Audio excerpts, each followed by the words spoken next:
board packets, you should have a copy of the basic financial statements, our single audit report, and our letter to the board. And so we are reporting out on the June 30, 2021 results. So we've completed our audit in accordance with generally accepted auditing standards based on our review of your procedures, testing your transactions, and looking at your year-end balances. And I'm pleased to report that we've issued an unmodified or clean report on your basic financial statements.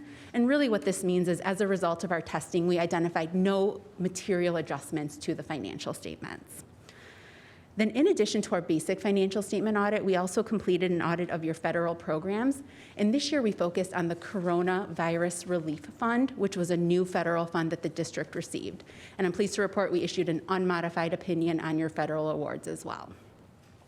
Then finally, we also take a look at your sinking fund as well as your 2020 bond fund, and we look at the expenditures to ensure that they were spent in accordance with ballot language as well as state law. I'm pleased to report there were no findings or question costs as a result of that review.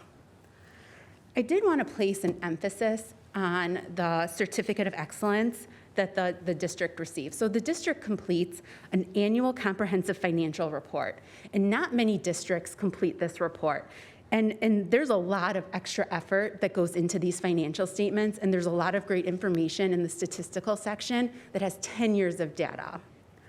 And so the district has submitted these financial statements, so it's a year in arrears, for the 21st year that they've received this Certificate of Excellence. And so what the plan is for the 2021 statements, they will be submitted, and hopefully you'll receive the Certificate of Excellence for the 22nd year in a row.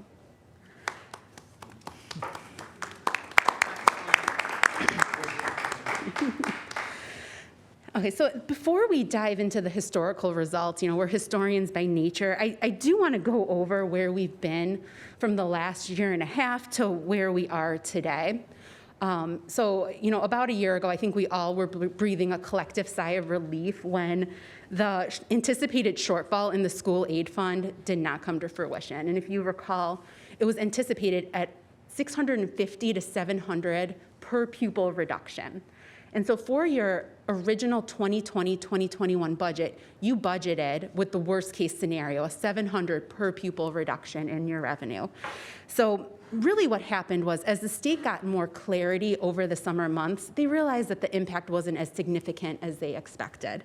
And so this was all great news for the school districts, because really you were faced with new costs to educate children, and launching into your hybrid learning model. And in addition to the state piece not coming true, you did receive additional federal funds that helped bridge that gap. And there are still significant amounts yet to be expended over the next 3 years. And so I do want to cover that piece, and that's what this slide represents. So this is really the influx of federal revenue, the emergency federal revenue that the district has received or is anticipated to receive over the next few years. So it really provides a time horizon as well in terms of when these funds can be spent. And with all federal funds, there are restrictions and requirements on how you spend the money, and they will be highly scrutinized by the awarding agencies. So in other words, there's strings attached. And so what you'll see here is the individual COVID-related grants. They're on the left side of the graph. So you'll see the Corona Relief Fund, ESSER 1, ESSER 2, ESSER 2 equalization, ESSER 3, and ESSER 3 equalization. And the amounts depicted in blue are the amounts that have been awarded or that the district anticipates receiving in the future. The amounts that are shown in orange are the amounts that have been expended to date. So the CRF funds, the Corona Relief Funds, you received 2.7 million, and you spent 2.7 million, so that's completely extinguished. And then the other piece that's also on here are the dates that you can use these funds through. So for example, ESSER 2, you have until September 30, 2023 to use these funds. ESSER, and same with ESSER 3 equalization. ESSER 3, you have until September 30, 2024. So you can see there's still a significant amount of federal funds that will be flowing in to the district. And so while it is a significant benefit to receive these funds, utilization will require a deliberate plan to ensure a sustainable long-term cost structure for the district, because they are one-time funds and there is a funding cliff. So onto the historical results. So this graph represents your general fund revenue as of June 30, 2021.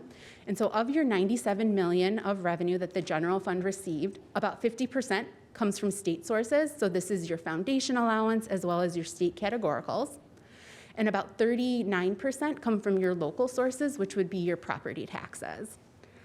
You receive about 6.4% from inter-district sources, and this would mainly be your Act 18 money that you receive from Oakland schools. And then finally, your federal revenue this year was 4.8% of your total revenue.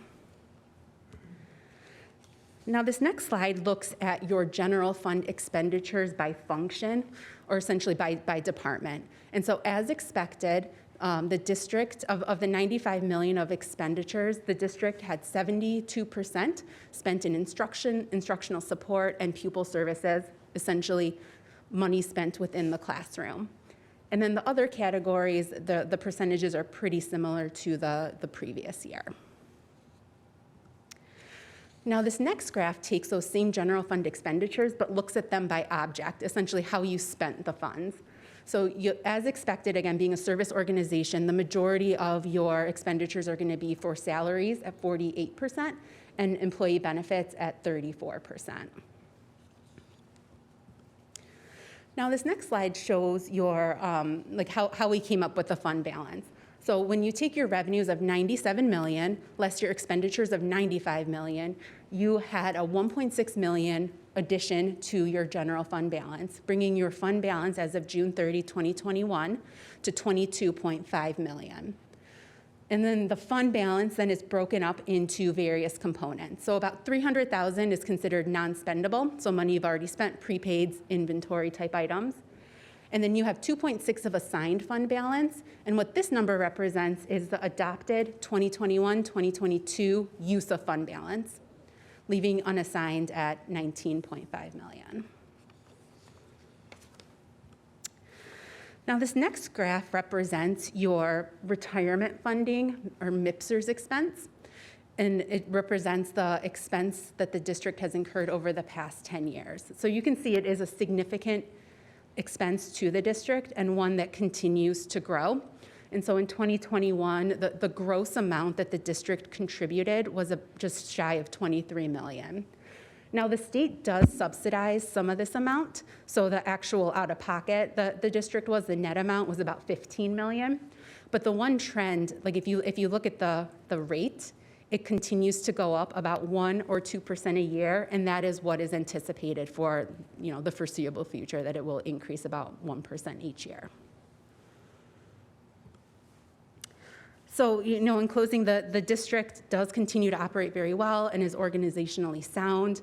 The financial results, it's an excellent result of the collaboration of the various departments within the district.